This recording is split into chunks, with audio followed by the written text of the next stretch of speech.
오늘 아침 뉴스 연구소. 오늘 아침 뉴스의 맥을 짚어드리는 시간 뉴스연구소. 오늘도 두 분의 연구위원 함께합니다. 김준일 시사평론가, 경향신문 박순봉 기자, 어서 오십시오. 안녕하세요. 예, 첫 번째 뉴스 어디로 갈까요? 기시다 방한. 어제 보도가 처음 나왔는데 방한하는 게 맞습니까? 일단 한일 양국 정부 입장부터 말씀을 드리면 네. 다 보도를 부인하고 있습니다. 그러니까 실제 이뤄질지 안 이뤄질지는 지켜봐야 되고요.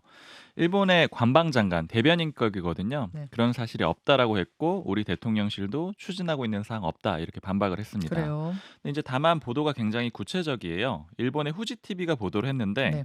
다음 달 20일에 서울에서 메이저리그 개막전이 있거든요.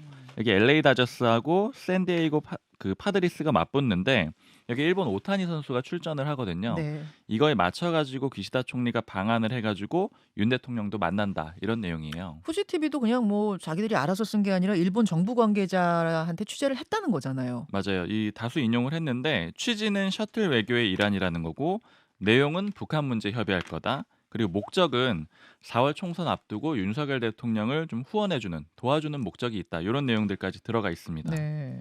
윤 대통령 임기 중에 벌써 셔틀 외교 포함해가지고 한일 정상회담 7번 있었거든요. 만일에 성사가 된다라고 하면 8번째가 됩니다. 네.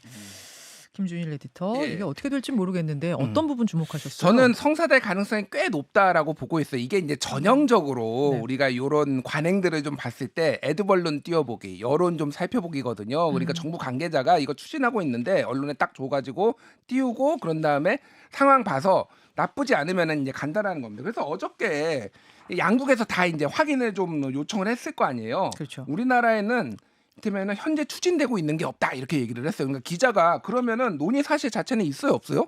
현재 추진되고 있는 게 없다. 그래서 어떻다라는 거예요. 현재 추진되고 있는 게 없다. 이렇게 추진되고 있는 게 없지만은 논의 사실이 있었다라는 거에 대해서 아예 부인을 한 건 아니에요. 우리나라도. 여지를 남겼다는 예, 거군요. 그리고 뭐 일본의 관방장관 같은 경우에도 뭐 3월 방한은 사실과 다른 면이 있다라고 얘기는 했지만은 그거에 대해서 부인하지 않았다라는 거예요. 그러면 네. 이거는 이제 아주 지금 양국이 긴밀하게 논의를 하지는 않았지만은 이게 아이디어 차원에서 이미 어느 정도 공유가 됐다라고 보시면 될 것 같습니다. 네, 네. 근데 이제 기시다가 3월 20일이 춘분인데요. 이게 일본은 휴일이에요. 춘분이. 그래서 이제 그거에 오는 것서 야구 보러 오는 것에 대해서도 외교 뭐 이제 일정도 있지만 이제 별로 부담이 없다라는 거 하나. 그리고 뭐 메이저리그 팬들은 잘 아시겠지만은 LA 다저스의 오타니 이제 쇼헤이뿐만이 아니라 일본에서 가장 유명한 투수였던 야마모토 요시노부 이 선수도 지금 LA에서 뛰고 있고요. 샌디에이고 파드레스 같은 경우에도 마무리 투수가 마스이 유키라는 선수가 있어요. 그러니까 이 선수들이 그러니까 우리나라 뭐 박찬호뿐만이 아니라 막 여러 선수들이 막 각 한꺼번에 나오는 그런 느낌이에요. 그러니까 이게 메이저리그가 이제 아시아 지역에도 조금 이렇게 붐을 일으키기 위해 이제 개막전에 이런 데서 특히 외국인 한국인 선수들이나 아시아 선수들이 많은 어떤 경기를 이제 아시아에서 여는 이런 거니까 여러모로 이제 활용을 하려는 건데 제가 이제 좀 눈여겨봤던 거는 예. 4월 총선에 좀 도움을 주기 위해서 기시다가 온다 이런 라는 목적을 게 지금 그 후지 TV. 일본 후지 TV 보도인 후지 거죠. TV 보도예요. 뭐 근데 지금 기시다가 누구를 도와주고 뭐 그럴 상황이 아니에요. 지지율이 안 좋습니까? NHK가 어제 여론조사 발표를 했는데 기시다 내각의 지지율이 전달에 26에서 25로 1%포인트 떨어졌고요. 부정평가는 56에서 58로 올라갔습니다. 그러니까 이게 사실 윤석열 대통령보다 안 좋아요. 그러니까 윤석열 대통령 긍정평가가 30%대잖아요. 그렇죠. 뭐 누가 이게 사실은 어떻게 보면 본인의 지지율을 좀 올리기 위해서 그리고 일본에 무슨 일이 있냐 지금 중요한 게 있는데 뇌물 스캔들이 있습니다. 그래가지고 지금 주요한 자민당 간부들 의원들이 내각 심지어 내각까지 돈을 엄청 받았는데 이거에 대해서 지금 이것 때문에 지금 큰 파문이 일고 있거든요. 그래서 정치윤리 심사위라는 게 1985년에 이제 로키드 뇌물 사건 그거 이후로 제도가 생겼는데 지금 정치윤리 심사위를 지금 받아야 된다 이런 압력이 엄청 시달리고 있고 그거의 돌파구로서 사실은 그 앞서서 지금 이틀 전에 나왔던 얘기인데 일본하고 북한하고 정상회담 추진한다. 여기 나오고 한국 방문하고 4월에 미국 가고 기시다가 이러면서 지금 이쪽에 돌파구를 좀 찾으려고 하는 이런 상황이다라고 보시면 될 것 같고 중요한 거는 한국에 어떻게 될 거냐. 만약에 이제 두 가지인데 뭐 나오면 북한 문제 논의할 거예요. 오면은 3월 그렇죠. 20일에 오면은 그리고 또 하나는 일북 이제 북일 정상회담 열렸을 경우에는 여기에서 한국하고 어떻게 의제를 조율할 것이냐. 여기 납치자 문제가 일본은 제일 중요하지만은 그 의제 조율 문제가 굉장히 이제 좀 중요한 화두로 떠오를 것 같습니다. 어제 갑자기 이제 보도가 나오면서 이게 뭐지 하신 분들이 계실 텐데 이런 흐름들이 좀 있다는 거. 기시다 총리가 더 원하는 걸 수 있겠네요. 사실은 이 이야기를 듣고 전체 보니까. 분위기는 기시다가 원하는 걸로 보시는 게 맞을 것 같아요. 다만 우리가 얼마나 잘 활용할 수 있느냐 이 부분을 좀 따져봐야 될 것 같다. 그런 말씀으로 읽힙니다. 이 보도의 흐름 설명해드렸어요. 두 번째로 갑니다. 여야 공천 전쟁 돌입. 여야가 모두 본격적으로 공천 발표에 나서고 있습니다. 네, 어제 국민의힘이 1차 공천을 발표를 했거든요. 네. 단수 추천 지역, 뭐 예전에는 전략 공천이라고도 불렀는데 25개의 지역을 발표를 했습니다. 서울 19곳, 광주 5곳, 제주 1곳인데 이제 크게 먼저 말씀드리면 이게 논란이 적은 지역부터 먼저 발표를 하는 거예요. 예. 왜냐하면 이제 반발해가지고 현역 의원 이탈하는 건 부담이 되니까요. 어제 가장 좀 국민의힘 사람들하고 얘기하면서 주목을 많이 했던 것은 이 박정훈 전 TV조선 앵커 서울 송파갑의 단수 공천이 됐거든요. TV조선 앵커를 하다가 총선으로 직행했던 그 기자인 거죠? 박정훈 맞습니다. 기자. 예. 이 서울 송파갑이 김웅 의원이 불출마한 지역구예요. 그리고 국민의힘 입장에선 굉장히 좋은 지역구거든요. 네. 이 좋은 지역구에 단수 공천 받았다. 이게 첫 번째로 주목이 됐고 두 번째로 그 상대 후보들이 있습니다.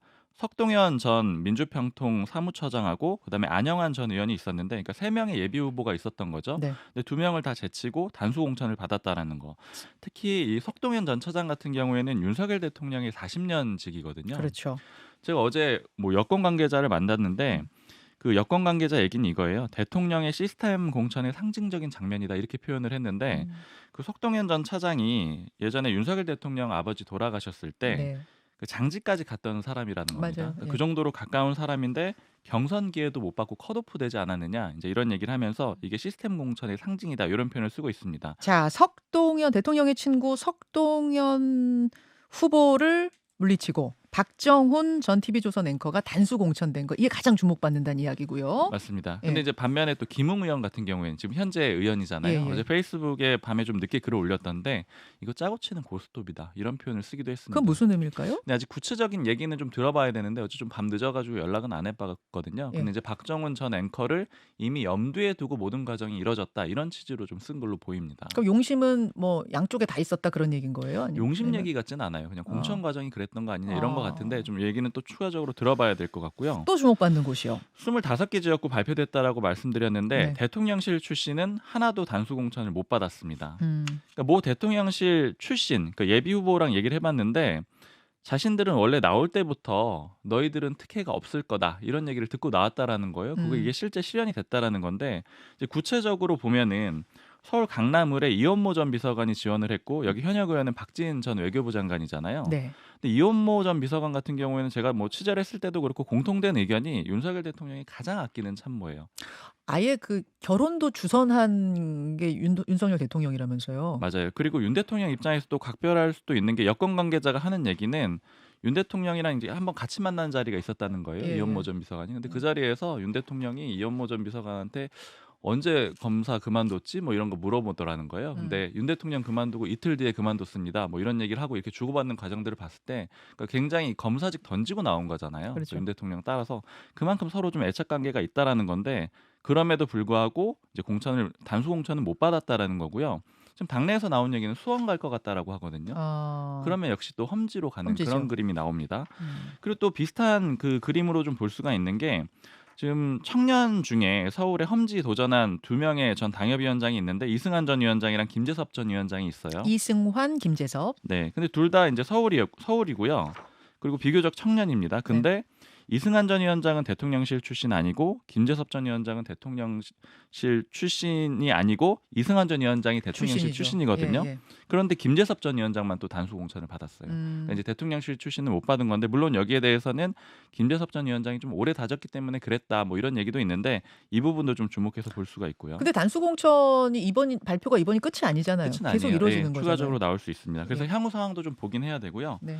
그 마지막으로 하나만 더 짚어보면은 그 지역구를 조정을 하고 있다. 그러니까 자원을 최대 활용하고 있고 또 경선 마찰 줄이려고 하는 목표가 있다라고 말씀드렸잖아요. 그렇죠. 이 움직임은 영남권 중진들 대상으로도 이뤄지고 있는데 실제로 어제 발표된 사람들 보면은 네. 지역구 조정한 인물들 다 단수 공천 받았습니다. 그러니까 이용호 의원 서울 마포갑 있다가 서대문 갑 갔는데 단수 공천, 태용호 의원 서울 강남갑의 현역 의원이잖아요. 네. 근데 구로울로 옮기고 단수 공천 받았고. 알겠습니다. 네. 이렇게 당에서 좀 조정해 주세요, 이동해 주세요라는 뜻을 따른 경우에 단수 공천자 명단에 올랐다. 대부분 또 험지잖아요. 맞아요. 그렇기도 해요. 이런 특징들. 김준일 평론가는 어떤 특징 보셨어요? 그러니까 전체적으로 뭐 민주당 얘기까지 좀 이제 하면서 얘기를 할게요. 특징을 보면은 국민의힘은 윤심 논란 차단 뭐 이런 거가 좀 포인트인 것 같아요. 그래서 한동훈 비대위원장의 공천에 있어서의 확고한 우위를 지금 확인하고 있다. 국민의힘 내부에서도 그런 얘기가 나오고 있거든요. 예. 아까 박순봉 기자가 얘기를 했지만은 장차관 중에서는 권영세 빼놓고는 아무도 지금 단수 공천 못 받았고요. 그렇죠. 대통령실 출신들은 아무도 단수 공천 못 받았습니다. 네. 그러니까 이게 처음에 그 대통령실과 장차관을 포함해서 50명 정도가 이번에 출마를 한다라고 쫙 나왔을 때 국민의힘이 이제 술렁였던 것이 다 이게 양지에 꽂히는 거 아니냐. 그렇지. 이런 거면서 이게 근데 제3지대가 지금 세게 이게 생기면서 이쪽으로 다 이탈할 가능성, 이게 공천 파동으로 가면은 당의 좀 자해적 분위기가 될 가능성들을 놓고 굉장히 조심스럽게 스텝을 밟고 있다. 이렇게 좀 보시면 될 것 같습니다. 다만 지금 이거는 수도권이에요. 이제 그렇죠. 오늘은 이제 경기 지역하고 그 다음에 영남은 뒤로 밀어놨거든요. 사실은 영남에서 많은 파열음이 아직도 예고돼 있다. 이렇게 보시면 될 것 같고요. 김성태 전 의원이 굉장히 강하게 그 컷오프에 대해 반발했었잖아요. 근데 어제 김성태 전 의원이 나 그 컷오프 수용하겠다 이런 기자회견까지 하면서 일단 국민의힘에서는 지금 공천 갈등, 잡음이 보이지 않습니다. 다만 앞으로 이제 영남 쪽 뭐 이런 쪽 가면서는 어떻게 될 건지는 좀 봐야 된다는 말씀. 또 하나 보는 게 한심 논란도 조금 주의 깊게 봤다라는 거예요. 그러니까 한동훈의 마음이 있는 거. 예를 들면은 뭐 윤희숙, 성동갑, 예. 그리고 지금 마포갑에는 조정훈이 뭐 가깝다고 해서 되는 거 아니야? 근데 이런 데다 단수 공천 안 줬잖아요. 뭐 저기는 야의 사퇴 마포는 사퇴했고 네, 저기 네. 김경률 사퇴했고, 그러니까 예. 전체적으로 보니까 약간 되게 조심했다라는 거 보면 됐고, 민주당 얘기를 좀 짧게 하면은 예. 이재명 대표가 전화를 직접 하고 있잖아요. 인재근 의원이나 막 이렇게 이게 예. 그러니까 희생 요청 뭐 이런 분위기로 좀 보시면 될 것 같은데 당내에서는 그럼 희생을 왜 비명만 해? 친명은 뭘 희생하는데 이런 반발 분위기가 조금 상당히 거세다. 그리고 속도는 국민의힘이 좀 더 빠르고 민주당은 현역이 많기 때문에 조금 지금 하위 20%도 지금 전화를 거의 안 돌리고 있거든요. 그렇다면서요. 예, 그래가지고 지금 불만들이 굉장히 많이 커지고 있다. 예. 그 민주당의 어제 이재명 대표가 떡잎이 져야 새순이 돋는다. 그리고 SNS에다가는 새술은 새부대 이런 거를 몇 번 강조한 거 보면은 인적 쇄신, 물갈이 이제 시동 걸겠다 이런 신호로 보면 되는 거죠, 박 기자. 맞아요. 그리고 실제로 움직이고 있잖아요. 그러니까 인재근 의원 설득하고 그다음에 문학진 전 의원 전화하고 이런 과정이 있는데 이제 말씀해주신 대로 당내에서 제가 이제 많이 반응들을 좀 들어보면은 크게 세 가지의 반발이에요. 일단은 지도부는 왜 안 그러냐, 왜 희생 안 하냐. 그러니까 뭐 예를 들자면 조정식 사무총장, 그다음에 김병기 부총장 이런 인물들 좀 편하게 가는 거 아니냐 이런 불만이 있고, 그다음에 그 공격의 지점이 그 윤석열 정부 탄생 책임론 이걸 좀 근거로 하고 있잖아요. 네. 근데 이게 선택적이다. 그러니까 예를 들자면 추미애 전 장관은 괜찮고 임종석 전 실장은 왜 안 돼? 이런 반응들이 좀 나오고 있고, 그다음에 대선 패배 책임론 가지고도 이재명 대표 본인이 선수 아니냐 이런 얘기들 좀 하고 있습니다. 뭐 민주당이 워낙 지난번 총선에서 크게 이겼기 때문에, 그리고 지금 야당이기 때문에 다른 자리로 이렇게 전략적으로 배치할 가능성, 할 수 있는 여지도 별로 없다 보니까 갈등이 벌어지면 민주당이 훨씬 클 거라는 예상들을 했었는데, 맞아요. 그래서 지금 더 좀 어렵게 느린 속도로 가고 있는 게 아닌가. 다른 자리도 없고요. 예, 옮겨줄 자리도. 이런 생각 좀 드네요. 이 이야기는 2부에 더해보기로 하고 다음 이슈 갑니다. 소설 뛰어남은 막장. 이게 뭡니까? 전총조 씨 어제 판결이 나왔거든요. 전청조 1심이 나왔습니다. 네, 징역 12년 선고됐고요. 네. 그 유명한 사건이죠. 재벌 3세 혼외자 사칭해가지고 사기를 쳤는데 피해자는 27명, 피해 금액은 30억 원입니다. 네. 근데 이제 아까 그 제목을 말씀드린 거는 재판부 표현이 굉장히 인상적이에요. 뭐라고 했습니까? 그러니까 중국 소설 인용을 하면서 네. 이제 이렇게 얘기를 한 겁니다. 성별까지 왔다 갔다 하는 막장의 현실은 소설가의 상상력을 훌쩍 뛰어넘었다. 이렇게 얘기를 했습니다. 소설보다 더 소설 같다. 이 얘기를 재판장이 했어요. 네, 막장이란 표현 등장한 것도 좀 인상적이고 어. 전 씨 같은 경우에는 이 판결 들으면서 흐느끼다가 형이 선고되니까 큰 소리로 오열을 하기도 했습니다. 오열을 했답니까? 네. 전청조. 그 오열할 일을 왜 그렇게 한 거죠? 소설보다 더 소설 같은 일을. 징역 12년이 김준일 평론가. 예. 이게 양형 기준을 뛰어넘은 거라. 10년 반인데 그거를 그러니까 판사가 작심하고 준 거예요. 그러니까 그 정도로 이게 죄질이 안 좋도 왜냐하면 사기 전과가 많았다라는 거고 예. 지금 남은 거는 그래서 남현희 펜싱 선수가 그러면 공범이냐 아니냐 지금 네. 경찰 수사받고 있거든요. 본인은 이제 절대 아니다라고 주장을 하고 있고 전청조는 남현희도 공범이고 다 알고 있었고 심지어 내가 여자인 것도 알고 있었다. 뭐 이런 식의 주장을 하고 있어서 이거는 법정에서 좀 시시비비가 다 가려질 것 같습니다. 여기까지 보겠습니다. 두 분 수고하셨습니다. 감사합니다. 김현정의 뉴스쇼는 시청자 여러분의 참여를 기다립니다. 구독과 좋아요, 댓글 잊지 않으셨죠? 알림 설정을 해두시면 평일 아침 7시 20분 실시간 라이브도 참여하실 수 있습니다.